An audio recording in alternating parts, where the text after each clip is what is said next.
అభివృద్ధి సంక్షేమ కార్యక్రమాల ద్వారా రాష్ట్ర అభివృద్ధికి ముఖ్యమంత్రి చంద్రబాబు నాయుడు నిరంతరం శ్రమిస్తున్నారని, ప్రతి కుటుంబం ఆర్థికంగా అభివృద్ధి చెందే రీతిలో యువత, డ్వాక్రా సంఘాలను అన్ని విధాలుగా ప్రోత్సహిస్తూ ఉపాధి, ఉద్యోగ అవకాశాలు కల్పన దిశగా ప్రభుత్వం ముందుకు సాగుతోందని రాష్ట్ర ఎంఎస్ఎంఈ సెర్ప్ సాధికారత, ఎన్ఆర్ఐ సంబంధాల మంత్రి కొండపల్లి శ్రీనివాస్ పేర్కొన్నారు.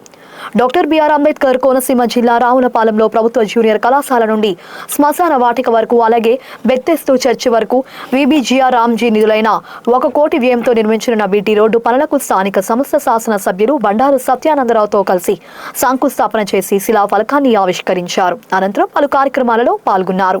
ఈ సందర్భంగా ఆయన మాట్లాడుతూ అభివృద్ధి సంక్షేమ కార్యక్రమాల ద్వారా రాష్ట్రం సర్వతోముఖాభివృద్ధి సాధించేలా రాష్ట్ర ప్రభుత్వం పాటుపడుతుందన్నారు. ఈ ఏడాది ఎంఎస్ఎంఈ యూనిట్ల స్థాపనకు సుమారు 500 కోట్ల ప్రోత్సాహకాలు అందించేందుకు ప్రణాళిక సిద్ధం చేసినట్లు తెలిపారు.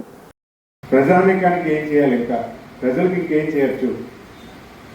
డెవలప్మెంట్ యాక్టివిటీస్ చేస్తున్నాము.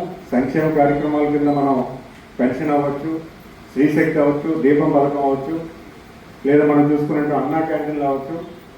అన్ని వేళల్లో కూడా సంక్షేమ కార్యక్రమం అమలు చేస్తున్నాం. అయితే మనం ఇంకేం చేయొచ్చు? మన రాష్ట్ర ప్రగతికి మనం ముందెళ్ళాలంటే ఇంకేం చేస్తే బాగుంటుందని ఆయన అనేక సార్లు ఆయన అంటే ఆయనకున్నటువంటి అనుభవంలో ఒక కొత్త ఒరవడి ఈరోజు తీసుకొస్తున్నారు.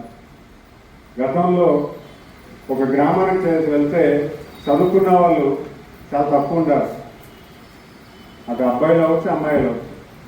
గ్రామంలో ఒక 1000 మంది ఉంటే ఒక 200 మంది చదువుకున్నారు. మిగతా వాళ్ళందరూ కూడా ఇంటర్మీడియట్తో 10వ తరగతి స్కూల్లో గ్రామంలో ఉన్న స్కూల్ 10 వరకు ఉంటే 10 ఆపిస్తారు, 11, 12 వరకు ఉంటే 12 ఆపిస్తారు.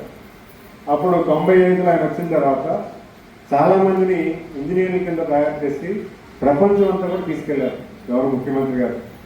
మీరు చూసుకుంటే ప్రతి గ్రామంలో ప్రపంచంలో ఉన్నటువంటి వ్యక్తులు ఈరోజు ప్రతి గ్రామంలో కూడా ఉన్నారు.